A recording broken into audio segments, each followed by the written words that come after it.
जय श्री कृष्ण साथियों। अनमोल ज्ञान यूट्यूब चैनल में आप सभी का स्वागत है।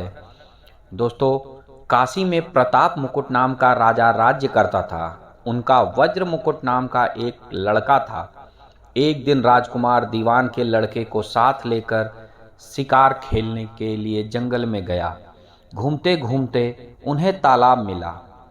उसके पानी में कमल खिले थे और हंस किलोल कर रहे थे। किनारों पर घने पेड़ थे जिन पर पक्षी चहचहा रहे थे। दोनों मित्र वहां रुक गए और तालाब के पानी में हाथ मुंह धोकर ऊपर महादेव के मंदिर पर गए। घोड़ों को उन्होंने मंदिर के बाहर बांध दिया।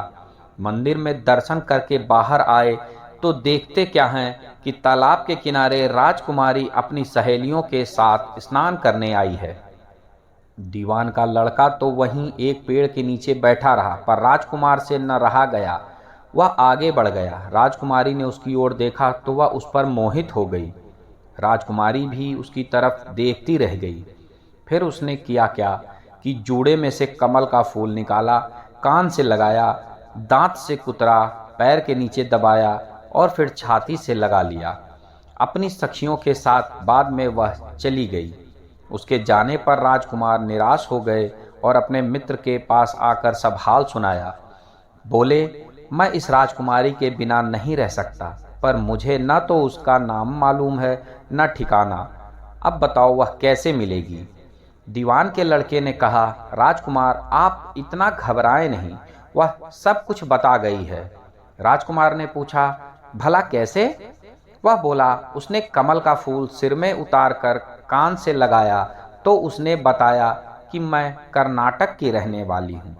दांत से कुतरा तो उसका मतलब था कि मैं दंतबाट राजा की बेटी हूँ। पांव से दबाने का अर्थ था कि मेरा नाम पद्मावती है। और छाती से लगाकर उसने यह बताया कि तुम मेरे दिल में बस गए हो। इतना सुनना था कि राजकुमार खुशी से फूल उठे। बोला, अब मुझे कर्नाटक देश में ले चलो। दोस्तों, दोनों मित्र वहां से चल दिए। घूमते फिरते सैर करते दोनों कई दिन बाद कर्नाटक पहुंचे।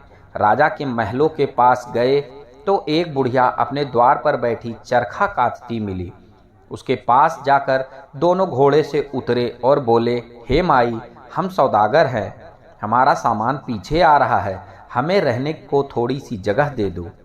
उनकी शक्ल सूरत देखकर और बात सुनकर बुढ़िया के मन में ममता उमड़ आई। बोली, बेटा तुम्हारा घर है, जब तक जी में आए रहो। दोनों वहीं ठहर गए। दीवान के बेटे ने उससे पूछा, माई तुम क्या करती हो? तुम्हारे घर में कौन कौन है?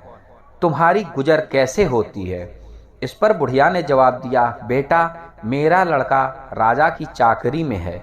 मैं राजा की बेटी पद्मावती की धाय थी। बूढ़ी हो जाने पर अब घर में रहती हूँ। राजा खाने पीने को दे देते हैं। दिन में एक बार राजकुमारी को देखने महल में जाती हूँ।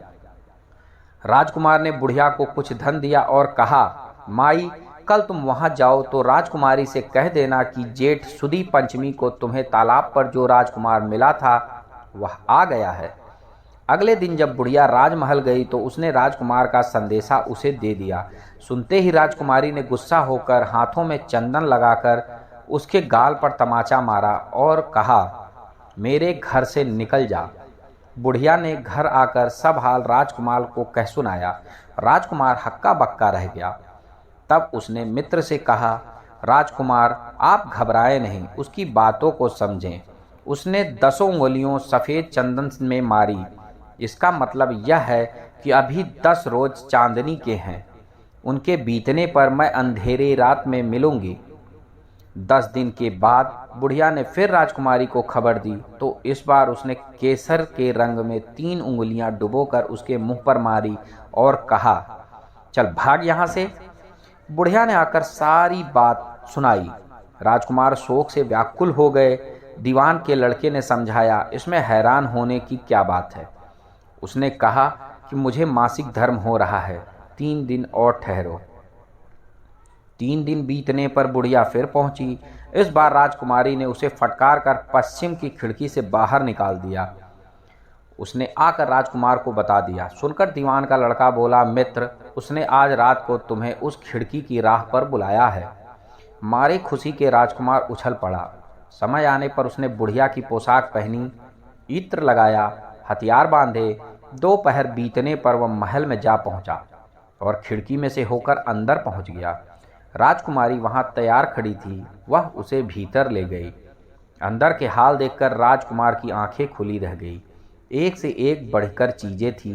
रात भर राजकुमारी राजकुमार के साथ रही। जैसे ही दिन निकलने को आया कि उसने उसे छिपा दिया, रात को फिर बाहर निकाल लिया। इस तरह कई दिन बीत गए। अचानक एक दिन राजकुमार को अपने मित्र की याद आई। उसे चिंता हुई कि पता नहीं उसका क्या हुआ होगा। उदास देखकर राजकुमारी ने कारण पूछा तो उसने बता दिया। बोला, वह मेरा बड़ा प्यारा दोस्त है, बड़ा चतुर है, उसकी होशियारी ही से तो तुम मिली हो।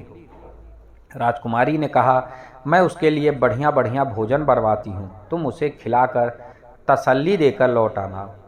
खाना साथ में लेकर राजकुमार अपने मित्र के पास पहुंचा। वो महीने भर से नहीं मिले थे। राजकुमार ने मिलने पर सारा हाल सुनाया और कहा कि राजकुमारी को मैंने तुम्हारी चतुराई की सारी बातें बता दी हैं, तभी तो उसने यह भोजन बनाकर भेजा है। दीवान का लड़का अब सोच में पड़ गया। उसने कहा, यह तुमने अच्छा नहीं किया। राजकुमारी समझ गई कि जब तक मैं हूँ वह तुम्हें अपने बस में नहीं रख सकती, इसलिए इसने इस खाने में जहर मिलाकर भेजा है। यह कहकर दीवान के लड़के ने थाली में से एक लड्डू उठाकर कुत्ते के आगे डाल दिया। खाते ही कुत्ता मर गया। अब राजकुमार को बहुत बुरा लगा। उसने कहा, ऐसी स्त्री से भगवान बचाए, मैं अब उसके पास नहीं जाऊंगा। दीवान का बेटा बोला, नहीं, अब ऐसा उपाय करना चाहिए जिससे हम उसे घर ले चले। आज रात को तुम वहां आओ। जब राजकुमारी सो जाए तो उसकी बाईं जांघ पर त्रिशूल का निशान बनाकर उसके गहने लेकर चले आना। राजकुमार ने ऐसा ही किया। उसके आने पर दीवान का बेटा उसे साथ ले योगी का भेष बना मरघट में जा बैठा और राजकुमार से कहा कि तुम यह गहने लेकर बाजार में बेचाओ।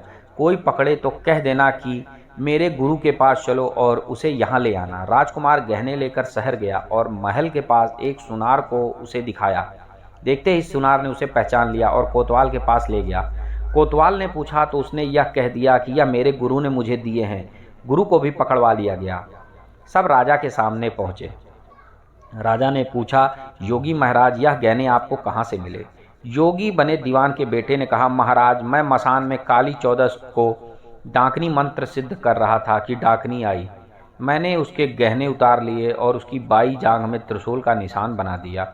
इतना सुनकर राजा महल में गया और उसने रानी से कहा कि पद्मावती की बाई जांघ पर देखो कि त्रिशूल का निशान तो नहीं है। रानी देखा तो था। राजा को बड़ा दुख हुआ। बाहर आकर वह योगी को एक ओर ले जाकर बोले, महाराज, धर्मशास्त्र में खोटी स्त्रियों के लिए क्या दंड है? योगी ने जवाब दिया, राजन, ब्राह्मण, गौ, स्त्री, लड़का और अपने आश्रय में रहने वाले से कोई खोटा काम हो जाए तो उसे देश निकाला दे देना चाहिए। यह सुनकर राजा ने पद्मावती को डोली में बिठाकर जंगल में छुड़वा दिया। राजकुमार और दीवान का बेटा तो ताक में बैठे ही थे। राजकुमारी को अकेली पाकर साथ ले अपने नगर में लौट आए और आनंद से रहने लगे। इतना सुनते ही बेताल बोला, हे राजन, यह बताओ कि पाप किसको लगा? राजा ने कहा, पाप तो राजा को लगा। दीवान के बेटे ने अपने स्वामी का काम किया। कोतवाल ने राजा का कहना माना और राजकुमार ने अपना मनोरथ सिद्ध किया। राजा ने पाप किया, जो बिना विचारे उसे देश निकाला दे दिया। राजा का इतना ही कहना था कि बेताल फिर से उसी पेड़ पर जा लटका। राजा वापस गया और बेताल को लेकर चल दिया। तो दोस्तों, आज के लिए इस कहानी में इतना ही। मिलते हैं अगले वीडियो में एक नई कथा के साथ। तब तक के लिए जय श्री श्याम, जय श्री राम।